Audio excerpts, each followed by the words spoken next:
Assalamualaikum warahmatullahi wabarakatuh. Baik, di sini saya diberikan kesempatan untuk memberikan tips ya, mengenai hygiene dan sanitasi di era ini new normal ya, di masa pandemi ini ya.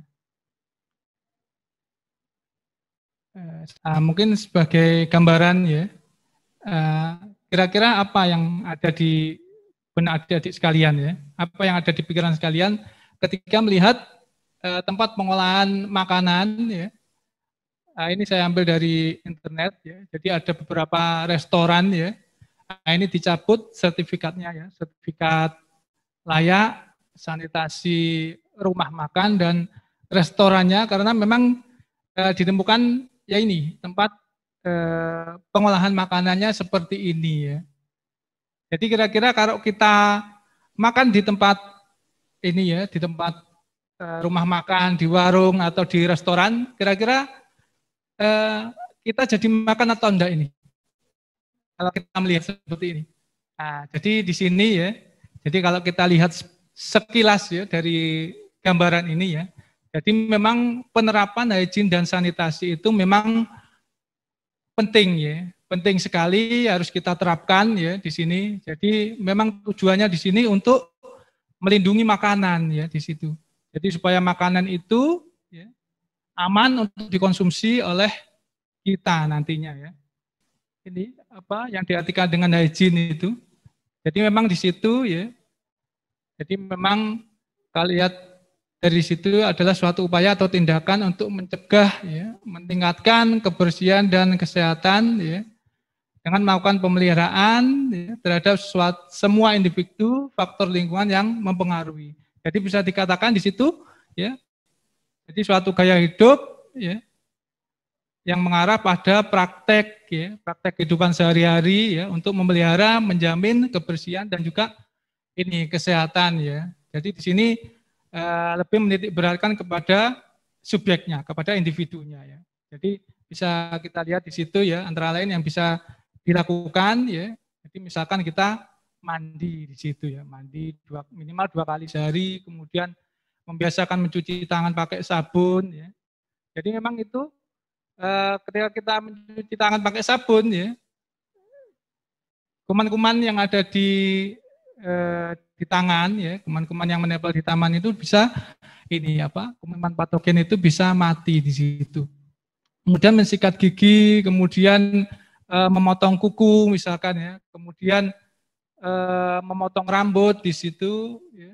Kemudian kita mengepel, menyapu, ya, membersihkan ini halaman sekitar, ya. Jadi memang tujuannya di situ memang ya kita menjamin ya, menjamin kebersihan, kemudian kesehatan ya dari subjeknya, dari individunya, ya. Nah, terutama pada makanan ya. Jadi tentunya kita harus membersihkan makanan terlebih dahulu ya supaya higienis ya, kita cuci ya. Jadi sebelum kita olah ya, jadi bahan baku yang kita peroleh ya, yang kita ini yang akan kita konsumsi kita bersihkan terlebih dahulu ya. Jadi supaya kita nantinya ya mengkonsumsi itu akan aman ya. Jadi tujuannya tidak hanya mendapatkan kesehatan tapi juga ya ini ya, keamanan ya ketika kita mengkonsumsi ini makanan tersebut. Selanjutnya, nah ini terutama ini di masa pandemi ya. Jadi kita memang dianjurkan untuk selalu ini berperilaku hidup bersih dan sehat ya. Jadi kenapa kita dianjurkan untuk ini membiasakan mencuci tangan pakai sabun di situ. Jadi di situ memang ya ini ya.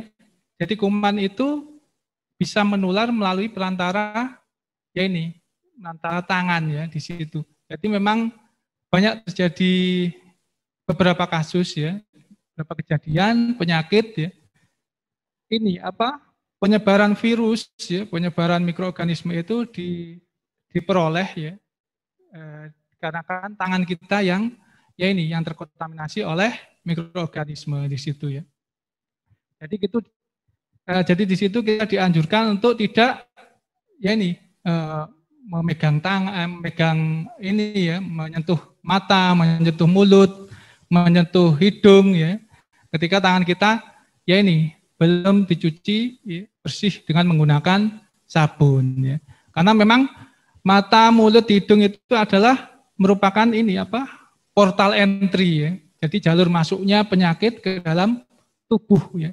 Jadi memang kita tidak boleh sering-sering memegang ini apa? Memegang hidung, memegang mata ya, memegang mulut ya. Karena memang itu merupakan jalur masuknya ini apa? Mikroorganisme itu ke dalam tubuh kita ya di situ.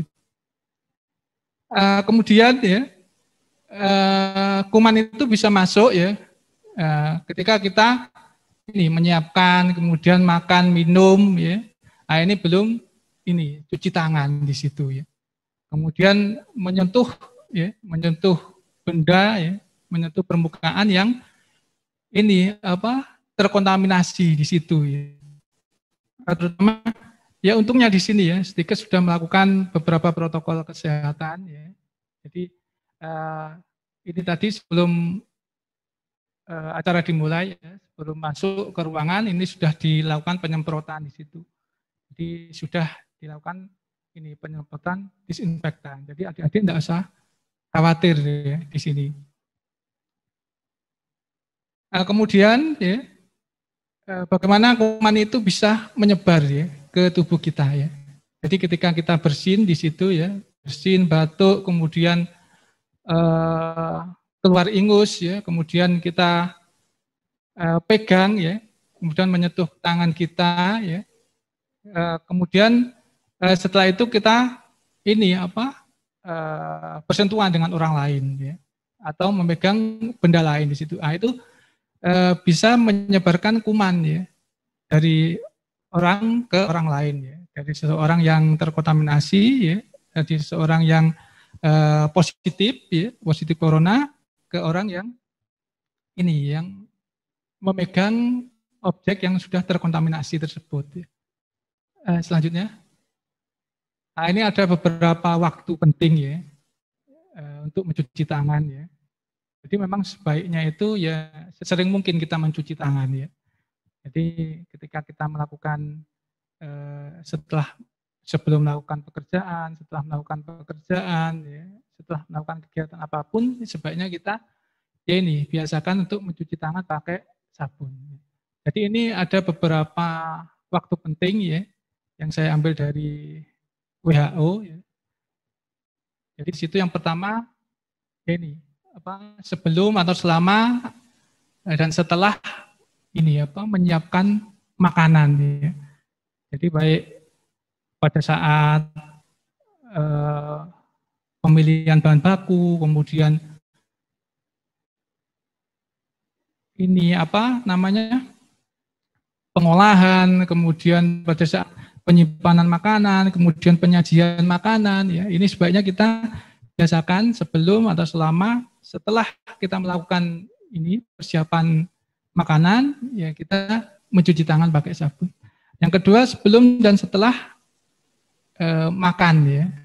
Kemudian sebelum setelah ini merawat seseorang yang ini apa yang sakit ya, karena muntah ya atau juga ini mengalami diare di situ. Kemudian sebelum setelah ya, melakukan perawatan luka, setelah menggunakan toilet, ya, setelah mengganti popok atau membersihkan anak, kemudian menggunakan toilet ya di situ. Kemudian setelah tadi ya, setelah keluar ingus ya, keluar ingus, batuk, bersin, ya, situ, ya, kita sebaiknya untuk mencuci tangan pakai sabun. Ya. Kemudian setelah memegang ini hewan, ya, pakan hewan, kemudian kotoran hewan, ya, atau juga ini ya melakukan penanganan terhadap ternak ya di situ, ya. Dan yang terakhir setelah ini memegang sampah ya. Jadi ini beberapa waktu kunci ya. Kita diwajibkan untuk mencuci tangan pakai sabun ya karena bisa membunuh kuman patogen yang ada di ini di tangan kita. Selanjutnya. Kemudian apa yang dimaksud dengan sanitasi ya. Jadi di sini artikan upaya pengendalian faktor lingkungan ya, yang berpotensi atau berperan ya ini bisa menimbulkan gangguan kesehatan atau bisa menimbulkan ini penyakit. Ya. Jadi di sini lebih ditekankan pada ini, ditekankan pada lingkungannya ya. Jadi bagaimana upaya kita ya, bagaimana upaya kita supaya lingkungan itu menjadi bersih, kemudian menyehatkan ya di situ. Terkait sanitasi ya, jadi di situ ada upaya dengan cara menyediakan fasilitas atau sarana ya. Jadi memang sanitasi itu lebih ke ya ini penyediaan sarana dan prasarana yang ini yang mendukung, menjamin ya kebersihan dan juga ini kesehatan ya. Ya alhamdulillah ya di Stikes ini sudah disediakan di tempat mencuci tangan, kemudian ada hand sanitizer ya. Jadi adik-adik tadi kan sebelum masuk sudah cuci tangan ya. Cuci tangan terus kemudian pakai hand sanitizer ya. Nah, jadi ini beberapa sarana yang mendukung ya bagaimana ini bisa menjamin kebersihan dan ini kesehatan ya. Selanjutnya, kemudian bagaimana izin dan sanitasi kepada makanan ya. Jadi di situ ada upaya pengendalian beberapa faktor ya supaya ya ini penyakit itu tidak timbul, tidak terjadi gangguan kesehatan ya di situ. Ya, jadi ada 4 faktor di situ antara lain tempat ya. Jadi tempat, peralatan, orang dan juga makanan ya. Jadi 4 faktor ini yang memang harus diperhatikan betul ya, hygiene dan sanitasinya ya. Kemudian untuk sayur ya, kalau bisa yang ini, yang berlapis ya di situ. Nah, kemudian yang kedua ya, nah ini penyimpanan bahan makanan. Nah ini terkait dengan bagaimana makanan itu supaya tidak cepat mengalami pembusukan ya. Itu nah, kita harus benar-benar perhatikan di situ ya, bagaimana penyimpanan ya, terutama ini bagaimana makanan ini tidak bisa menimbulkan penularan ya di situ. Jadi memang kita harus tahu ciri-ciri dari kuman tersebut ya. Bagaimana penyimpanannya ya di situ. Kemudian yang ketiga pengolahan makanan ya. Jadi di sini kita harus mempersiapkan betul ya. Jadi peralatan yang akan digunakan ya. Kemudian tempatnya nanti yang akan digunakan di situ ya. Jadi hygiene dan sanitasinya harus benar-benar diperhatikan di situ. Kemudian pengangkutan makanan ya. Nah, ini terkait siapa yang melakukan pengangkutan ya. Kemudian sarana yang dipergunakan apa di situ ya. Jadi harus benar-benar ini bersih ya. Dan juga ya ini sehat ya. Jadi yang melakukan pengangkutan itu ini bersih dan juga sehat di situ. Kemudian penyimpanan makanan ya. Nah, ini kalau tadi itu penyimpanan terhadap bahan baku, kalau ini penyimpanan terhadap makanan yang sudah ini siap saji atau makanan yang sudah matang ya.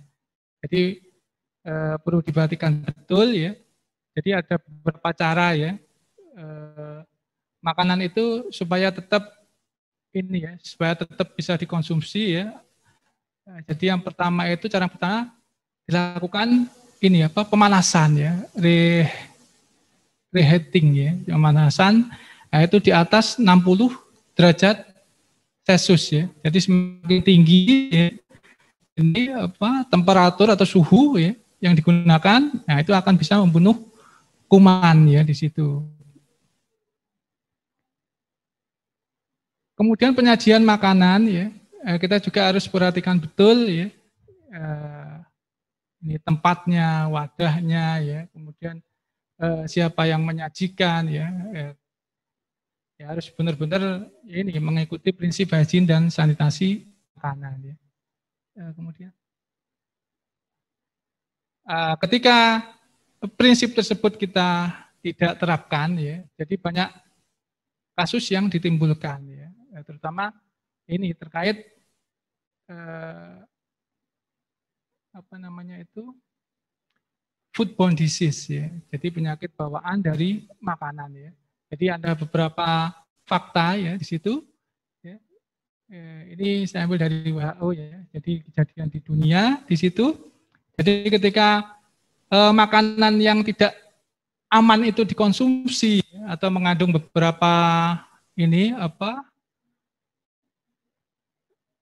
bakteri, virus, parasit atau zat kimia yang berbahaya di situ, ini bisa menyebabkan ini lebih dari 200 penyakit. Ya. Jadi banyak sekali ya. Jadi ketika kita mengonsumsi makanan yang tidak aman ya, jadi yang tidak aman ya, artinya itu makanan itu sudah terkontaminasi ya, oleh zat-zat kimia ya, oleh tadi ya mikroorganisme, bakteri, parasit ya, kemudian virus ya, terutama ini pada masa pandemi ya harus diperhatikan betul ya. Jadi ada banyak penyakit nanti yang akan ini yang ditimbulkan ya. Ini kurang lebih 200 penyakit ya, dimulai dari diare sampai kanker ya di situ. Kemudian diperkirakan ada 600 juta ya. Jadi lebih ya, 1 di antara 10 orang ya, di dunia itu ini akan mengalami sakit ya di situ setelah mengkonsumsi, setelah makan ini ya, makanan yang terkontaminasi ya di situ ya. 420.000 mengalami kematian setiap tahun ya. Kemudian ya ini mengalami kehilangan ya berupa ekonomi ya sekitar 3 juta ya di situ. Kemudian fakta yang berikutnya ya, jadi ini bisa mengakibatkan kerugian secara ekonomi ya di situ. Kemudian yang berikutnya ya, jadi 40% ya, nah ini terjadi pada anak ini di bawah 5 tahun ya, anak balita. Jadi sebanyak 40% itu ya, jadi mengalami penyakit akibat makanan ya. Jadi dengan 125.000 itu ini mengalami kematian setiap tahun ya. Jadi memang benar-benar ya ini membahayakan ya. Jadi penyakit akibat ini bawaan makanan itu ya. Kemudian penyakit yang biasanya muncul ya.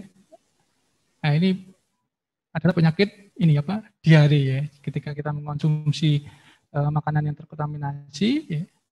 Itu yang sering muncul adalah diare. Jadi menyebabkan 550 juta orang itu jatuh sakit ya. Kemudian 230.000 itu mengalami kematian setiap tahunnya ya. Selanjutnya. Kemudian apa yang dimaksud dengan foodborne illness ya, atau penyakit bawaan makanan ya di situ. Jadi di situ ketika seseorang itu mengkonsumsi seseorang itu mengkonsumsi makanan atau minuman yang terkontaminasi, kemudian jatuh sakit ya, terjadi gangguan kesehatan ya, nah, itu dinamakan foodborne illness ya. Jadi penyakit ini bawaan makanan atau penyakit yang lewat perantara makanan ya di situ.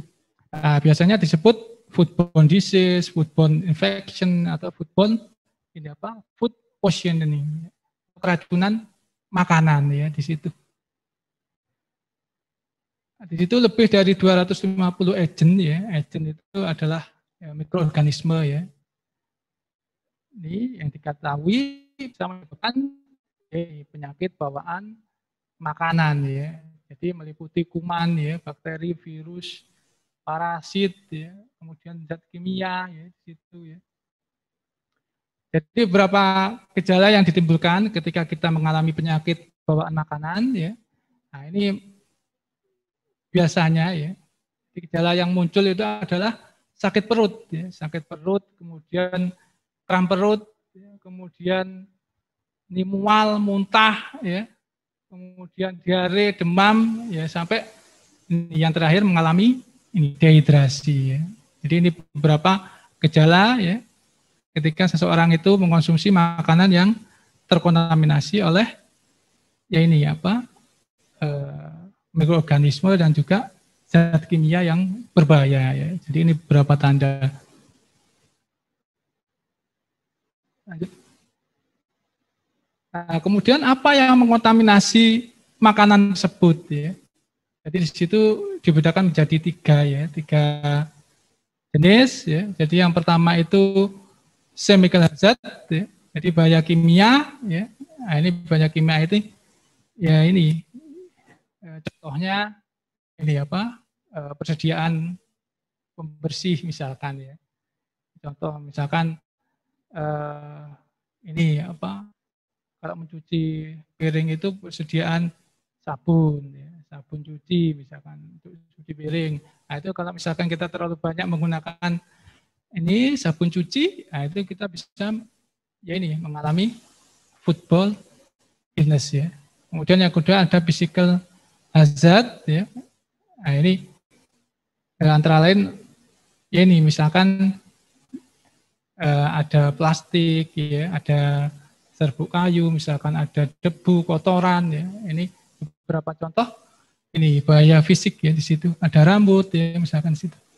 Kemudian yang kedua, yang ketiga adalah bahaya biologis ya. Nah, ini yang sekarang ini kita alami di sini. Ketika kita mengalami ini ya wabah ya, pandemi corona. Nah, ini yang harus kita waspadai di sini ya. Nah, bisa jadi virus corona itu bisa ya ini mengkontaminasi makanan kita ya. Jadi jangan sembarangan ya di situ ya. Dalam mengkonsumsi suatu makanan ya, kita harus benar-benar memperhatikan betul hygiene dan sanitasinya ya. Misal ketika kita mau membeli makanan, jajanan ya di situ, ya harus kita perhatikan ini apa hygiene dan sanitasi ya. Dari orangnya dan juga tempat ya, tempat maupun peralatan yang digunakan ya dalam pengolahan makanan ya. Lanjut. Nah, ini ada beberapa tindakan pencegahan ya ketika terkontaminasi oleh bahan kimia ya.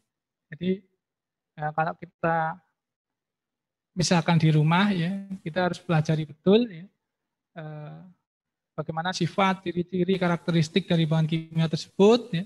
Kalau misalkan kita punya usaha ya, jadi ya kita harus ajarkan ya kepada pekerja kita untuk ini apa, bagaimana cara menggunakan bahan kimia yang betul ya, situ. Nah, kemudian menyimpan bahan kimia ya di tempat yang aman ya, kemudian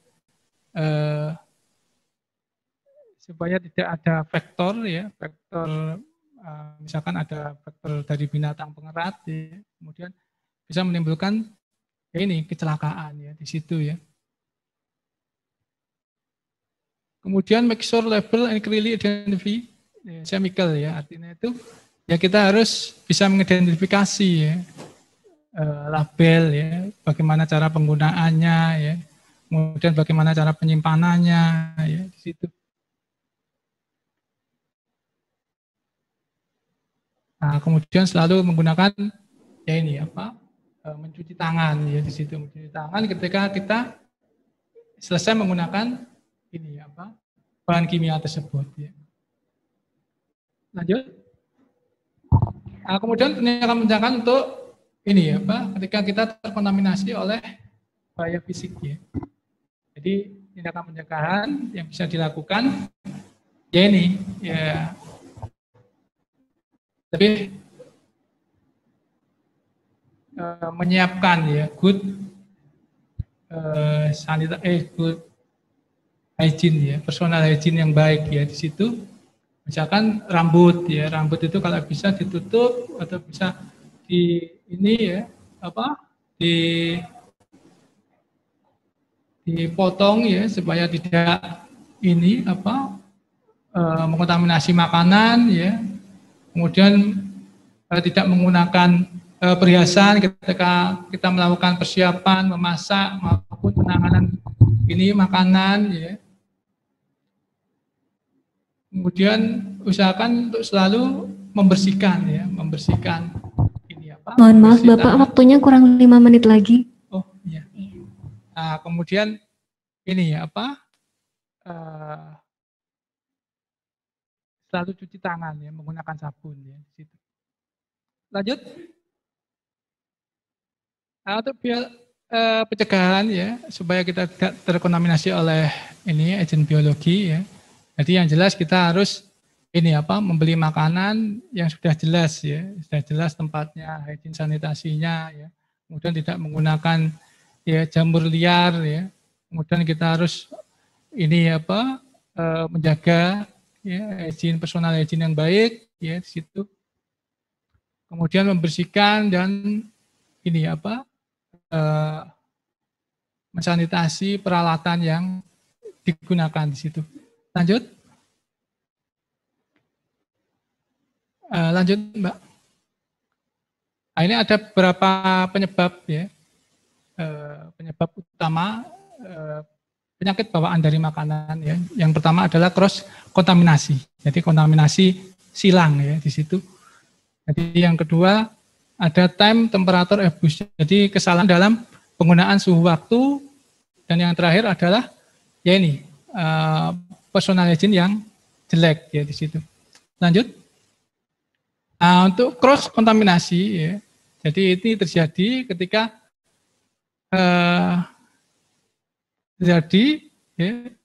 ketika ada perpindahan di situ ya, perpindahan dari satu makanan ke makanan yang lain yang ini ya Pak, yang terkontaminasi oleh mikroorganisme ya. Jadi mikroorganisme itu dapat berpindah ya dari tangan ke makanan ya, dari makanan ke makanan, bisa juga dari peralatan yang digunakan dalam pengelolaan makanan ke makanan ya di situ. Lanjut. Jadi tindakan pencegahan ya untuk mencegah kontaminasi silang ya dari tangan ke makanan ya. Jadi sebaiknya kita ya ini sesering mungkin melakukan cuci tangan ya, menggunakan sabun ya, menutup luka di situ ya. Kemudian kuku itu dipotong pendek ya. Kemudian tidak menggunakan cat kuku ya di situ ya. Kemudian menghindari ini penggunaan perhiasan ya di situ. Lanjut. Nah, kemudian tindakan pencegahan ya supaya tidak terjadi kontaminasi silang dari makanan ke makanan ya di situ. Nah, jadi ketika kita melakukan penyimpanan makanan ya di situ sebaiknya ya ketika kita menyimpan di lemari es ya. Jadi makanan yang matang itu diletakkan di atas ya. Jadi yang atas itu untuk makanan yang matang ya, yang sudah dimasak, yang bawah itu untuk makanan yang ini apa, yang belum matang ya, belum di makanan mentah ya. Kemudian mencuci buah-buahan dan juga sayur-sayuran ini menggunakan air dingin ya di situ. Kemudian memisahkan ya di situ ya. Kalau bisa jangan ditaruh di tempat yang sama pada waktu yang sama ya. Misalkan di situ ada sayur-sayuran, kemudian ada ini daging ya di situ. Kalau bisa dipisahkan ya supaya tidak terjadi kontaminasi ya dari makanan ke ini ya Pak, ke makanan yang lain ya di situ. Lanjut. Kemudian tindakan pencegahan untuk peralatan ke makanan ya di situ. Kalau bisa menggunakan ya ini dipisahkan ya di situ ya seperti dari gambar itu. Jadi ada pemisahan ya. Telenan yang digunakan itu ini apa berbeda-beda ya di situ ya. Untuk Bapak, maaf waktunya sudah habis. Bisa dipercepat.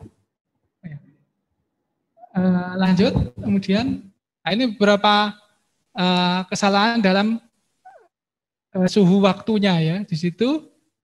Biasanya terjadi ya makanan itu terjadi ini ya, mengalami kerusakan ya, biasanya berada ini di antara 4 derajat Celcius sampai 60 derajat Celcius ya.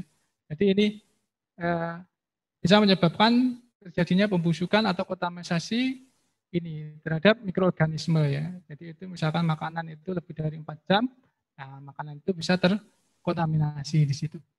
Lanjut. Nah, tindakan pencegahan ya supaya tidak terjadi kesalahan di situ untuk suhu waktu ya. Kalau bisa ya ini misalkan dilakukan penyimpanan ya. Nah, itu kalau bisa di bawah 40 derajat Celcius ya. Kalau misalkan melakukan ini ya masak atau mengolah makanan ya. Nah, itu kalau bisa di atas 60 derajat Celcius ya. Jadi keep hot, keep cool, food cool ya. Jadi jaga makanan supaya tetap panas, menjaga makanan dingin tetap dingin ya di situ. Lanjut. Nah, kemudian untuk pure personal hygiene ini biasanya terjadi pada ini food handler atau penjajah makanan ya di sini. Nah, itu biasanya penjajah makanan ini mengalami sakit atau membawa suatu penyakit ya di situ. Nah, bisa juga food service personnel kan contaminate food ya, artinya itu yang menyajikan, yang mengantarkan makanan itu bisa juga mengkontaminasi makanan ya ketika personal hygiene-nya jelek ya, buruk di situ. Lanjut. Nah, ini berapa ini good personal hygiene ya di situ. Nah, bisa kita lihat di situ. Jadi kita ini memakai alat pelindung diri ya untuk rambut, untuk bajunya ya. Kemudian di situ tidak menggunakan perhiasan ya di situ. Lanjut. Nah, ini beberapa cara ya di situ, ada 5 cara supaya kita aman mengkonsumsi ya. Jadi yang pertama itu keep clean ya. Artinya kita harus selalu membersihkan tangan, membersihkan peralatan yang digunakan ya. Kemudian yang kedua ini memisahkan makanan mentah ya, dan dengan makanan yang siap saji, makanan matang ya di situ. Kemudian yang ketiga memasak sepenuhnya ya, artinya itu ya diatur tadi sesuai dengan temperatur temperatur keamanan ya. Jadi kalau misalkan memasak itu kalau bisa di atas 60 derajat Celcius ya. Jadi jangan di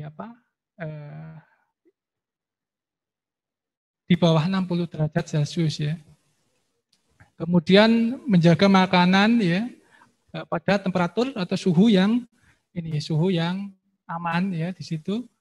Ya tadi itu ya, kalau untuk penyimpanan itu di bawah 40 derajat Celcius ya. Kalau untuk memasak 60 derajat Celcius ke atas ya di situ. Kemudian menggunakan air yang bersih ya. Jadi menggunakan air ya.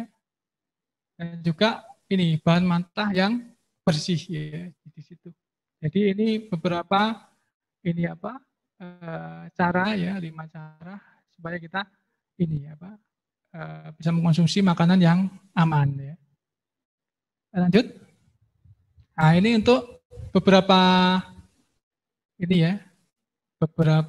anjuran ya di masa pandemi ini ya untuk restoran ya, untuk rumah makan ya. Jadi di situ anjurannya ini BLT be clean ya. Jadi tetap mengutamakan kesehatan tapi ya juga harus memperhatikan kebersihan ya di situ. Kemudian bersih ya di situ, kemudian menggunakan disinfektan ya. Kemudian melakukan social distancing ya di situ. Kemudian untuk yang usaha pick up dan delivery ya